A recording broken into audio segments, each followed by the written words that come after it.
Hello, everyone. We're back in this video, the second part about the Cava connection. I'm here with Rafael Fontana, along with journalist Elisa Robson, who is the only person to interview from Brazil to interview Cava, in fact, the only one in the world. And there will probably be a second part to this meeting, but for now we can't talk about that, that's all.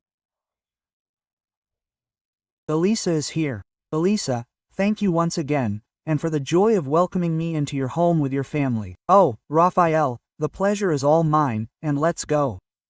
I'm very pleased to share important information, especially for this moment in Brazil. Truly, thank you so much, Elisa, who contributes so much, everyone, to everything that's happening in Brazil. Just like Elisa, there are several other people making this contribution in the United States. You know very well, from Eduardo Bolsonaro to Paulo Figueiredo, oh, so many others in Spain, Portugal, England, needless to say, right, in Argentina. Many people are working to improve Brazil. Oh, the first point I wanted to talk about, Ellis, is those people who expect miracle solutions. Look, Rafael, it's really an important point, because the situation in Brazil is, we know, very complex. So, for deep-seated problems, we don't have a quick fix, right? We don't have a pill that solves things quickly.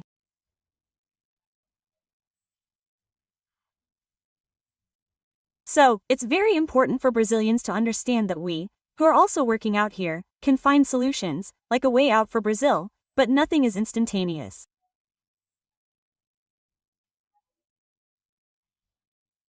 It's all a journey, a long journey ahead of us. Perfectly, Elisa. So, that's what we're talking about, right? That story, if you give me 6 hours, what Abraham Lincoln said, right? If you give me 6 hours to chop down a tree, I'll spend 4 hours sharpening the axe. That's how it is, folks. So, there's this whole process. For now, we're sharpening the axe, okay? The tree will be cut down in the future. Meanwhile, we persevere. Oh, everything has its time. So, don't be too emotional, too excited, or too rushed, okay? There's no magic solution. Everything happens within the time it needs to happen.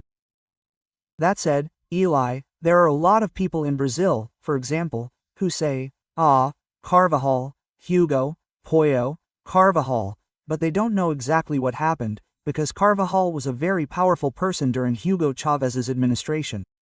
Yes. How did this process of change happen? Right, when Hugo Chávez left, and what happened with Maduro Cavalcanti? Yes, this is an interesting point because we can better understand the genesis of this up until this moment we are in now, this current moment, where Carvajal is here in New York collaborating intensely with the American authorities on everything happening in Latin America, including Brazil.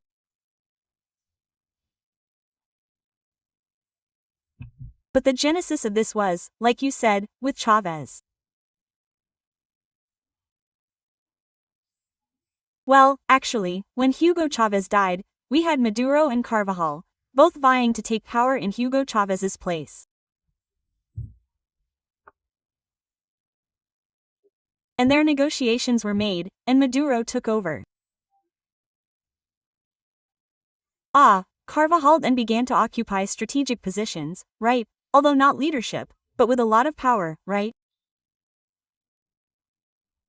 One of them is actually him. He stays. He becomes a congressman, he becomes an ambassador, right, of Venezuela abroad. He also returns and becomes the head of intelligence, of Venezuelan counterintelligence. He is placed in a position above all the other generals, which the United States later defines, right, and understands that the cartel of Los Sols has been formed.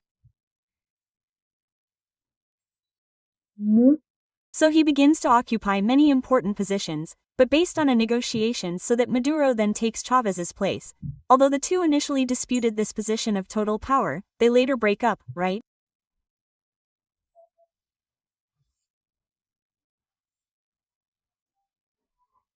And then you start to see the whole persecution on Maduro's part. Carvajal, And on Carvajal's part, this attempt to hand over everything he has about Venezuela to, right, in this case, the United States, just like he did in Spain. Okay? From Elisa's statement, guys, I'll pick up two important points. She's a phenomenal journalist. First, you published a book, right, about this. What's the name of the book for those who want to buy it online? Hey, guys, it's an online book, okay? It's only online for now. It's Carvajal, Lula and the Kidnapping of Latin America, right? And Carvajal, Lula and the Kidnapping of Latin America by Elizabeth. exactly. Because that was the book's big conclusion, right? After I recount all the steps, everything that happened, including Carval's accusations, it was that there was a hijacking of power in Brazil. Yeah. Right? And the left was, this instrument for this hijacking of power. Exactly. Here's a quick explanation, folks, just so you understand. None of this is hidden. Everything is public. Everything Elisa says here, everything I say is public. It's known, okay? I came to the United States, and these conversations I have with Elisa are information we don't make public, because we're contributing to Brazil, to Brazil's improvement, to its freedom, to its prosperity, to families being able to, move freely, grow, prosper, open a business, have a job. That's it, right? So, our job is to contribute to each other and to other people who want to join us, but there's nothing we do that's legal. There's nothing like that. So much so that, well, we've already spoken with authorities and there are no accusations against us. So, we speak openly here, right, Elisa? It's very good. Of course, Elisa came to the United States because it's a country where she has freedom, security, and has found a much better and more peaceful life here than being unjustly persecuted in Brazil. That's the point, right? Yes. Nothing we say goes against Brazilian law.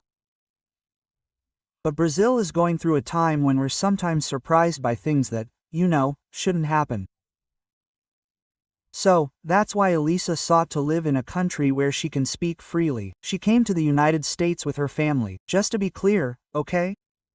Nothing we say is illegal, unconstitutional, or against Brazilian law, but we know that times are delicate in Brazil, which is why we seek, to position ourselves outside of Brazil.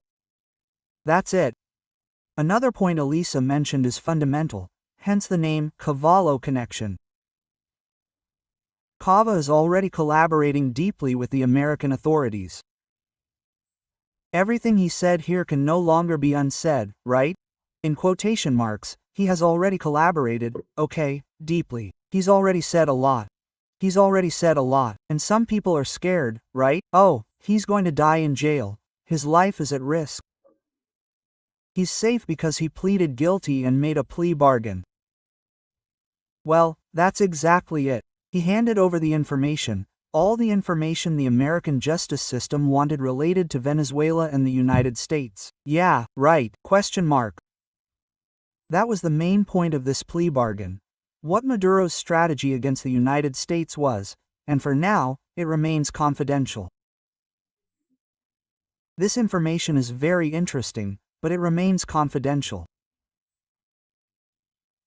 We don't have access, but we know he's still working closely with the American authorities.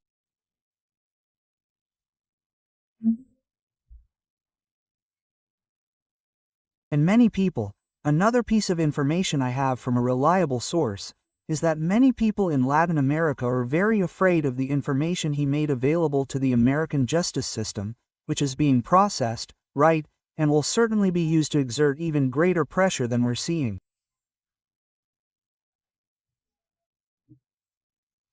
Exactly. Everything Elisa said here was in the past tense, okay, everyone?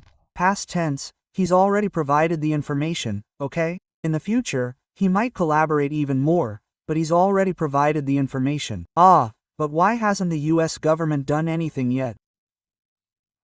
Guys, this information is classified, and as we said before, they have time, right, to verify everything, to talk to the people he mentions in those plea bargains, to gather documents and historical facts to see if he's telling the truth, if everything matches what he said. This work takes weeks, this work takes months, okay? So, again, let's control that anxiety because everything will start to happen, in the time it will. And we know that Marco Ruby is very interested. One piece that we have a lot to celebrate, commemorate, is Marco Rubio's role, right, in this whole process, right? They're working hard because, Rafael, there's actually been a change in the interpretation of U.S. foreign policy compared to what it was a few years ago. The United States didn't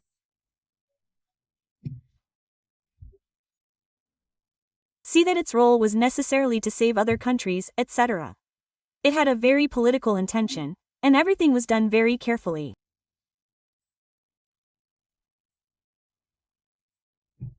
But now, from now on, this Trump administration has a new interpretation of American foreign policy, which is to help conservative governments that are being persecuted. That's why we're seeing several fronts, including Marco Rubio acting in several countries. Like Honduras. Exactly.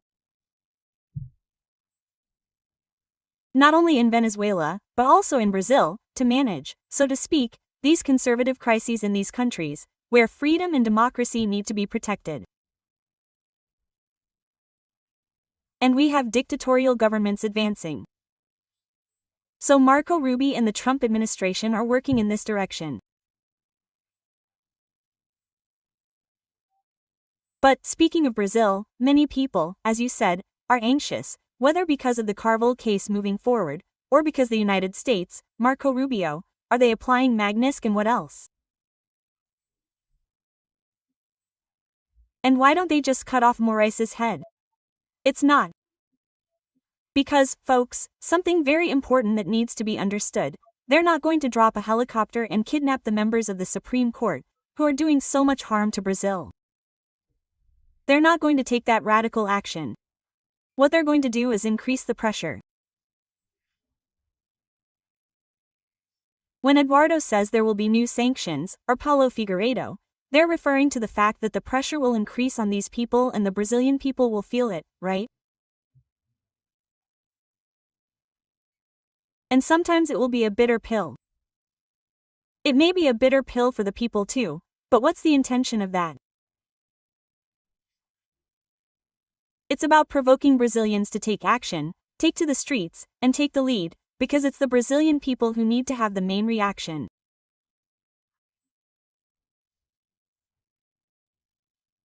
The United States can't just do things arbitrarily, right?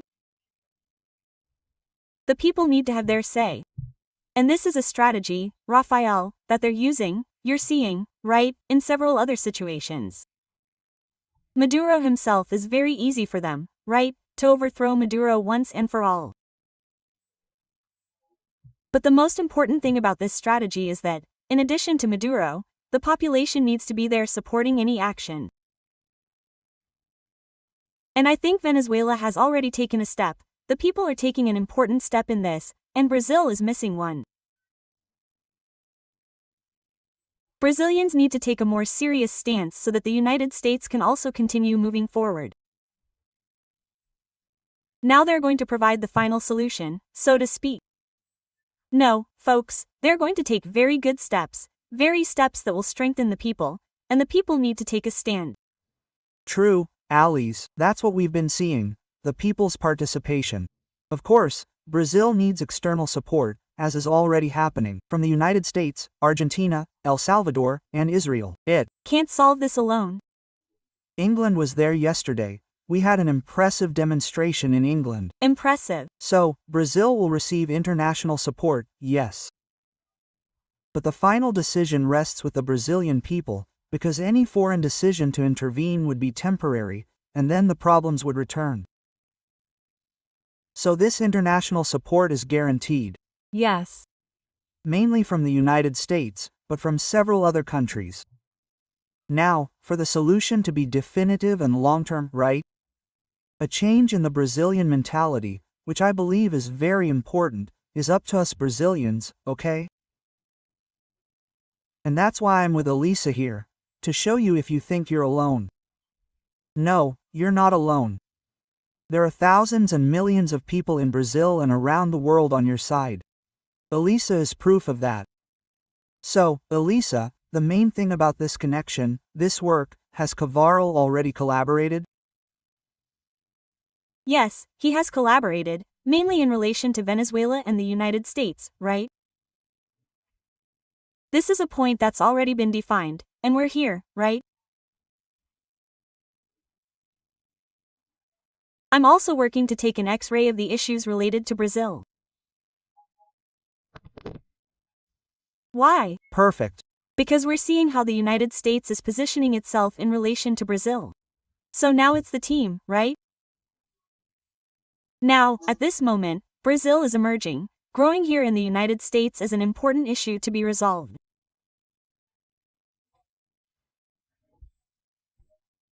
So, we'll probably see from now on this movement coming from the Carvel issue, because, right, America first, obviously, right, folks, for obvious reasons, but because the United States has major internal challenges, they have many problems to be resolved internally.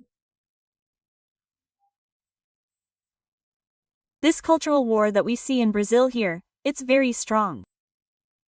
It happened when there was progress, something good happening in the United States, an attack like the assassination of Charlie Kirk, for example, comes. So, you see, the United States has a very strong internal war. A very strong internal war. So, precisely in the same week as Bolsonaro's trial. I'm not saying it's a cause and effect relationship, but it's indirect, right? But that happened. They had to deal with an internal situation that prevented them from taking a stronger stance on Brazil. Even though everything was happening in the United States, with the highly symbolic date of September 11th, they still made strong, forceful statements regarding Brazil. Yes, that's admirable, because they have no obligation, right? So, and yet, with all the problems, internal and external Christian challenges, because they have other fronts, right? China, exactly. Everything is extremely worrying that they're managing, and they're also paying attention to Brazil. So, it's admirable. This is truly admirable on the part of the American government. Elisa, just to not take up any more of your time, what's the next step? Is there any further testimony or action regarding Cavaro in the coming months? Yes, we'll have news, right? Most likely, very soon, before the end of the year, we'll have news regarding Carvajal's statements connected to Brazil. This year still. So, folks, we're talking about this year, 2025, which is a pre-election year in relation to Brazil. So, by the end of this year, by November, we'll probably have new information connecting everything we know. The Sao Paulo Forum, Cavaro, Venezuela, Brazil, Lava Jato, and everything else. I can't say more than that, but we will have it, right, Elisa? We will. Well, and it's important to highlight that, if you, right, who are on the other side following this development and this issue that began back in 2022, right, when I made this trip, if you're waiting, imagine us, imagine me. Imagine how much I'm waiting for other issues to come to light. If we had the power to apply pressure myself, I would have already done so, right? So I'm really looking forward to things happening. Unfortunately, we don't have all the power, you know. We can't go there and apply pressure or, you know, show how anxious we are about this, but we have to be patient. And regarding Elisa's situation, she's safe here, thank God. She works for the Florida government, which is a conservative Republican government, for Governor Ron's. Below where she lives, there's a police car that's parked there all the time. So, with protection, you know, with God in your heart. With the protection of the police, and living in a state with a committed governor, very committed to freedom, you know?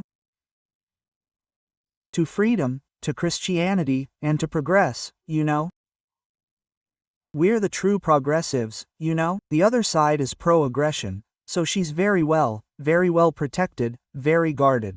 She works for the Florida government, which is an extremely allied government, you know, and aligned with Donald Trump's White House, Marco Rubio's, and, ultimately, with everything that's best for security, for freedom, not only in the United States, but throughout the world, right, Ellis? So you're doing very well here.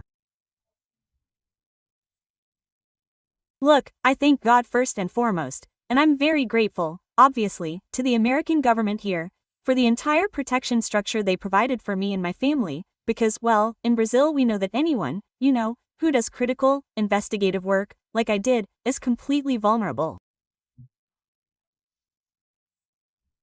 There's no justice in Brazil. It doesn't exist. It doesn't exist. So you have no way to defend yourself if you're accused of something. You don't. You can't show the truth.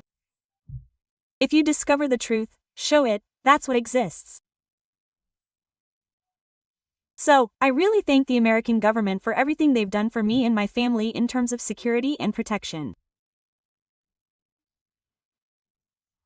Excellent. L. We also thank the American government for everything it provides for you and your family. While in Brazil, we will follow what is happening, which is that there is some hope within Brazil in an amnesty that may be granted by parliamentarians. We will wait to see what will happen in the National Congress.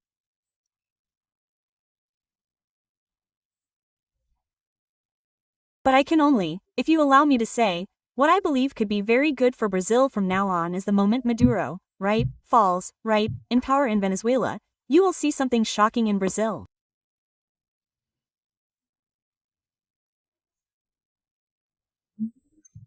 Many people will back down.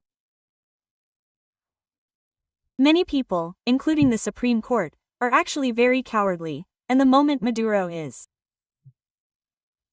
captured, gone crazy, you will see what will happen in Brazil. This is something I am certain of and I can guarantee it to you. So, we conclude here with this message that is not only hopeful, but also grounded in knowledge and information. Elisa, I wanted to thank you again, sensational. And I hope to see Elisa many more times. We didn't meet in Brasilia, but this year alone we met for the third time in the United States. Very good, right, Elle? Thank you so much for your time, for your valuable information. That Brazilians need to know, right? Elisa has some networks blocked, so she can't reach many people. But I ask those of you who are following this to share this interview.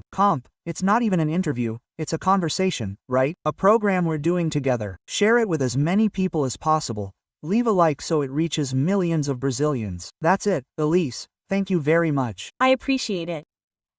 Let's end this perfect video here, and have a great week, everyone. Until next time, M.